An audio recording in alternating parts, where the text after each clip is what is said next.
Olá pessoal, estamos aqui com mais um vídeo de resolução de problemas de programação e aí, como sempre, trazendo os problemas diários do LeetCode, né? Hoje é o problema quadrados perfeitos. Você deve estar se perguntando o que tem a ver quadrado perfeito com as moedas lá da capa do vídeo.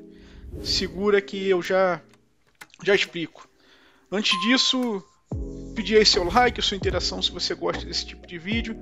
Ajuda a gente aí a manter e crescer o canal. Bem, o que diz o problema aqui, né? Dado um inteiro n, retornar a quantidade de números quadrados perfeitos mínima necessária para que a soma desses números chegue no n, tá? Parece meio confuso, mas não é tão confuso. O que ele quer dizer, né? Primeiro que os quadrados perfeitos são números que são um quadrado de um número inteiro. Tá? Então, por exemplo, 1 vezes 1 dá 1, o 1 é um quadrado perfeito. 2 vezes 2 dá 4, o 4 é um quadrado perfeito. 3 vezes 3 dá 9, o 9 é um quadrado perfeito, e assim por diante. Tá? Então, esses são os quadrados perfeitos. Então, ele pega um número aqui qualquer, por exemplo, 12, e qual é a quantidade mínima de quadrados perfeitos que a gente precisa somar para chegar a 12? No caso do 12 são 3, porque a gente pode somar 4 mais 4 mais 4. Né? Lembrando que 4 é um quadrado perfeito. E o 13? A quantidade mínima é de dois números, né? Porque a gente pode somar 4, que é um quadrado perfeito, e 9, que é um quadrado perfeito, para chegar no 13. Tá? Esse é o enunciado do problema. Tá bom. E qual vai ser a abordagem para a gente resolver esse problema? Né? Segura um pouquinho o problema lá do quadrado perfeito e deixa eu falar um pouco de um problema bem conhecido de programação dinâmica, que é verificar o número mínimo de moedas que a gente precisa para dar um determinado troco. Tá? Então imagina aqui que a gente está num país onde só tem moeda de 1, 3 e 4 centavos, que é esse conjunto M, né? E eu quero descobrir o que eu preciso fazer para dar um troco de 9 centavos, por exemplo. Tá? O que a gente faz aqui? Aqui tem uma posição 0 nesse array que eu vou desconsiderar, né? Troco de 0 moedas é 0 moedas. Mas o que eu faço aqui é o seguinte. Primeiro, eu inicializo esse array, né? Que vai de 1 até n, né? Então, o nosso n aqui, no caso, é 9, tá? Então, tem que lembrar que esse array é de n mais uma posições, se a gente contar a posição 0. E aí eu vou falar o seguinte, enquanto eu não sei quantas moedas eu preciso para dar esses trocos aqui, eu vou falar que, por exemplo, para dar um troco de 8 moedas, eu vou utilizar, de 8 centavos, eu vou utilizar infinitas moedas. Também posso utilizar n mais 1, né? Porque a gente sabe que o n vai até 9, então a gente nunca vai ter uma solução que dependa de 10 moedas, tá? Então vamos dizer que eu inicializo todo mundo aqui com n mais 1, e eu não vou escrever aqui o n mais 1 em todo mundo para não poluir o desenho, mas eu boto todo mundo com n mais 1, exceto esses caras aqui, 1, 3 e 4, que eu já sei que eu consigo dar um troco de 1 centavo com uma moeda, eu sei que eu consigo dar o troco de 3 centavos com uma moeda, e o troco de 4 centavos com uma moeda. Tá? Aqui, uma observação, né? A moeda de 1 vai acabar fazendo com que a gente tenha a solução possível para todo mundo, mas uma variação do problema, por exemplo, onde não tenha moeda de 1, né, a gente ficaria aqui com infinito no 1 e 2 para sempre e seria impossível dar um troco de 1 ou 2 centavos. Tá? Mas vamos na variação aqui que a gente precisa estudar. Então, começa aqui, posição 1, 3 e 4 com 1, né, e as outras posições com infinito, que eu não escrevi aqui infinito, ou n-1, tanto faz. Aí eu vou vir com uma proposta, né? Primeiro, vamos lá, eu vou vir aqui com um ponteiro, esse ponteiro vai apontar para o 1 primeiro, esse ponteiro vai chegar até o 9, tá? E aí eu vou montar uma proposta. Cara, para dar um troco de 1 centavo eu preciso de uma moeda. Se eu juntar uma segunda moeda de 1, ou seja, se eu pegar duas moedas, né? A de 1 centavo mais uma moeda de 1, que vou chegar no 2, eu vou chegar numa resposta para 2 centavos melhor do que eu tenho agora. Lembrando, aqui em 2 centavos eu tinha infinito, estou propondo 2, beleza, é uma proposta melhor. Então eu vou apagar aquele infinito e vou guardar 2 aqui. Vou para a próxima moeda. Uma moeda de 1, mais uma moeda de 3, ou seja, duas moedas, né? para chegar em 4 centavos. É uma proposta melhor do que eu já tenho lá em 4? Pô, já tenho uma moeda lá em 4. Não é uma proposta melhor. Então, beleza. Esquece, vamos para a próxima. Por último aqui, uma moeda de 1 mais uma moeda de 4, ou seja, 2 moedas para chegar em 5 centavos. É uma proposta melhor do que eu tenho lá? É sim, cara. 2 moedas aqui para chegar em 5. Então vamos guardar esse 2 aqui, tá? Acabaram as moedas possíveis, vou pegar meu ponteiro, vou apontar ele para o 2 e vou repetir o processo, tá? Então 2 moedas numa moeda de 1 para chegar em 3, 3 moedas para chegar em 3 é melhor? Não é. 3 moedas para chegar em 5 é melhor? Não é. 3 moedas para chegar em 6 é melhor? É melhor, porque lá estava infinito, tá? 3. Vamos apontar para o 3. Uma moeda mais uma moeda, né? 3 mais 1 para chegar em 4 é melhor? 2 moedas? Não. 3 mais uma moeda de 3. 2 moedas para chegar em 6 é uma proposta melhor? É uma proposta melhor. Vamos matar esse 3 aqui e utilizar 2 moedas. E 3 mais 4 para chegar em 7 é uma proposta melhor? É uma proposta melhor. Então, 2 moedas aqui para o 7. E assim vai, né? Até a gente esgotar aqui, chegar no 9, tá? Então, no final disso aqui tudo, o que a gente precisa fazer, eu não cheguei até aqui o 9 para não estender o exemplo, mas agora beleza, quantas moedas eu preciso para dar um troco de 5? Você vai lá e retorna o vetor na posição 5, tá? Esse é o raciocínio do problema das moedas. Então repara que a gente aqui nesse problema das moedas está determinando qual a quantidade mínima de números que a gente precisa somar para chegar num determinado número, desde que a gente tenha a restrição aqui de quais números a gente pode usar para chegar nessas somas, tá? E aí a variação do problema que a gente está tratando lá no LeetCode é que esse conjunto aqui, ele fala que precisa ser um conjunto de quadrados perfeitos, tá? Então aqui, em vez de usar o M arbitrário, né, as moedas que a gente quer usar, a gente precisa fazer um M igual a 1 vezes 1, que é igual a 1, a 2 vezes 2, que é igual a 4, a 3 vezes 3, que é igual a 9, a 4 vezes 4, que é igual a 16, fazer isso aqui até chegar no limite que pode ser n ou um número menor do que n, tá? Então a gente precisa determinar esse conjunto de moedas, né?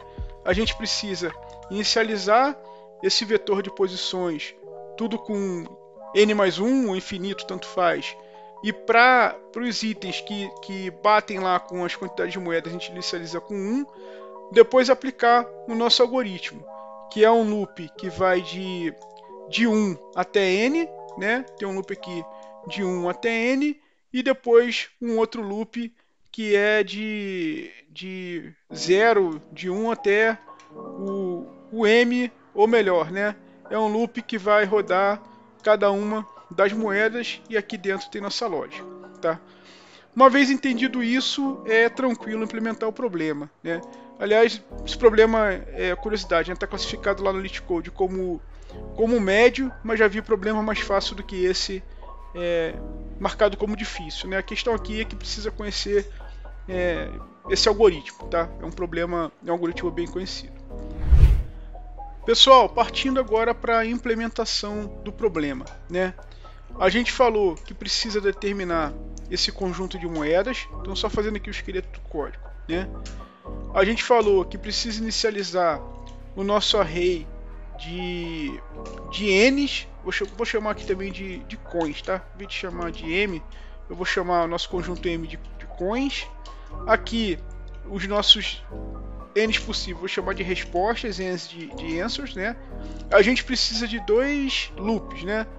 Um loop que vai de i até o fim do nosso array, que vai ser n posições, o mais 1 é porque a gente está usando range, né? E range para sempre no mais 1. E aqui um outro loop que vai varrer cada um dos tipos de moedas que a gente tem, tá? E lá no final a gente simplesmente vai ter que retornar a resposta na posição n. Essa é a nossa lógica. As moedas, né? Lembra que eu falei que as moedas precisariam ir até a posição N, né? Opa, tem um import math aqui perdido. A gente nem precisa desse cara, não. Então, a gente precisa fazer o seguinte aqui, tá? A gente precisa pegar os quadrados perfeitos, vou dizer i menos i, for i em range de n. Vamos dizer que é isso aqui, tá? Só que essas moedas aqui não precisam ultrapassar o valor n, tá? Então eu poderia fazer aqui um range de raiz de n, por isso tinha um math aqui perdido, tá? Então eu posso ir até a raiz de n, math sqrt de n, mais 1, porque eu vou arredondar esse número para baixo, tá? Lembrando que aqui no range a gente precisa sempre usar um inteiro. Deixa eu ver se isso aqui está certo primeiro, né? Imagina que o n é igual a 1. Então o que eu vou fazer? Raiz de 1, que é 1, mais 1, que vai até o 2, eu vou gerar moeda de 4 centavos. Tudo bem, beleza. Vamos dizer que o n é igual a 3. Eu vou precisar de moeda de 1 centavo só, né? Então raiz de 3 mais 1. Isso aqui pode ser a raiz mais 1 aqui para garantir, tá? Estou botando esse mais 1 porque a gente vai arredondar para baixo, pode ser que dê problema, tá? Outra maneira mais fácil de a gente fazer isso aqui é for i range de n mais 1, né, para chegar até o n, opa, e garantir que i vezes i seja menor ou igual a n, tá? Maneira mais fácil de fazer isso aqui. Então vou passar um pouquinho, né, do que eu preciso, podia ter raiz de n, mas aí esse cara aqui vai me garantir que eu não vou gerar nenhuma moeda maior do que n, tá? As respostas, pessoal, o que a gente faz com as respostas? Lembra que a gente vai inicializar esse cara com n mais 1, também poderia inicializar com infinito, né? Principalmente se tivesse respostas inválidas, mas aqui a gente sabe que a moeda de 1 força a gente a ter todas as respostas válidas. For i em range de n mais 1, porque eu quero que meu array vá até a posição n, tá? Por isso tem esse n mais 1. Mas aí eu falei que aqueles caras que tiverem uma moeda associada, eu não vou querer inicializar com n mais 1, vou querer inicializar com 1, tá? Podia botar uma linha aqui embaixo, por exemplo, um outro for, né, botando valor 1 nesses caras, mas vamos fazer aqui da maneira Python, né? Vou inicializar com n mais 1 se o i não tiver nesse conjunto de moedas, e se ele tiver, eu vou já inicializar com valor 1, tá? Então aqui já vou carimbar 1 para todo mundo que tiver no coins. Beleza? Beleza. Aí agora eu acho que a gente já está pronto para executar nossa lógica, né? Aqui é aquele ponteiro, aquela setinha que a gente vai andando do posição, e aqui eu não preciso começar com a posição 0. Posição 0 para mim é lixo ali no problema, né? Para cada tipo de moeda. E aqui que está aquela questão assim, eu vou propor alguma coisa e ver se a proposta é melhor ou pior do que está lá, tá? Então assim, o que é a minha proposta? É a quantidade de moedas que eu tenho na posição atual, na posição de setinha, mais uma moeda. Eu vou olhar se isso aqui é menor do que o que está lá na frente, que é a resposta da posição i mais o valor da moeda que eu estou estudando, tá? Isso aqui pode parecer confuso, mas deixa eu dar um exemplo. Imagina que a gente está na posição 3. Então a posição 3 tem uma moeda, e aí eu estou estudando a moeda 4. Ou seja, eu estou aqui com uma moeda, vou pegar mais uma moeda e vou ter um total de 2 moedas. Deixa eu voltar aqui para o VS Code. Então aqui eu estou falando, ó, a resposta na posição 3, que é uma moeda, mais uma moeda de 4 centavos. Imagina que o C aqui está no 4, né? Esse cara aqui vai me jogar lá na posição 7. Então eu vou olhar aqui. Cara, o que eu tenho lá na posição 7 é pior, né, é maior do que isso aqui que eu estou propondo, se essa condição for verdadeira, eu preciso pegar a minha resposta lá da posição 7 e jogar esse valor que eu estou propondo. É isso que essa linha está fazendo. Tá? Estaria tudo certo, só tem mais um detalhe aqui, né? A gente precisa tomar cuidado se esse I mais C não está passando do tamanho do array. Tá? Então aqui, se I mais C for maior do que N, a gente pode parar aqui. Né? O que eu quero dizer?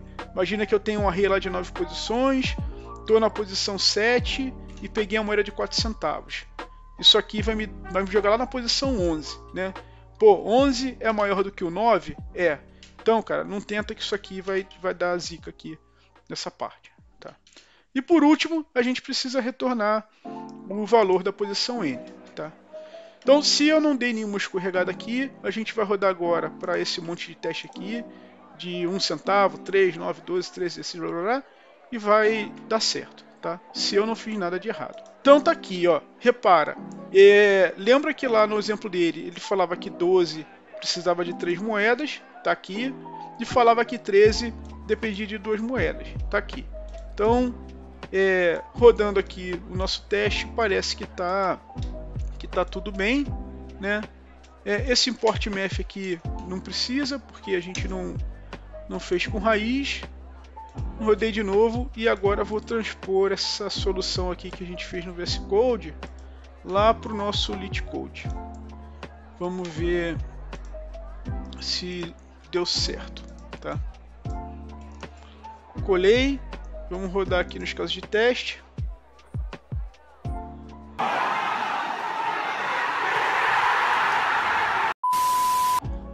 Passou nos casos de teste, vamos rodar agora, vamos submeter nossa solução.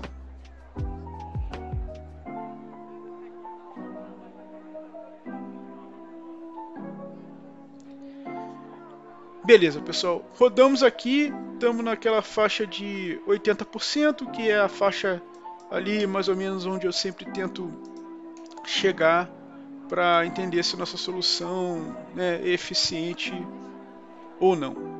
Tá?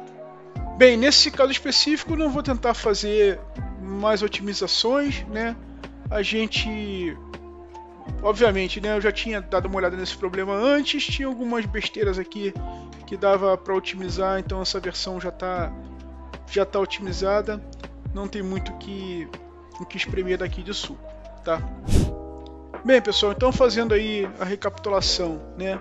A gente fez um paralelo desse problema dos quadrados perfeitos com o problema das moedas, né? Se você procurar aí programação dinâmica, problema das moedas, você vai achar explicações mais detalhadas sobre esse problema.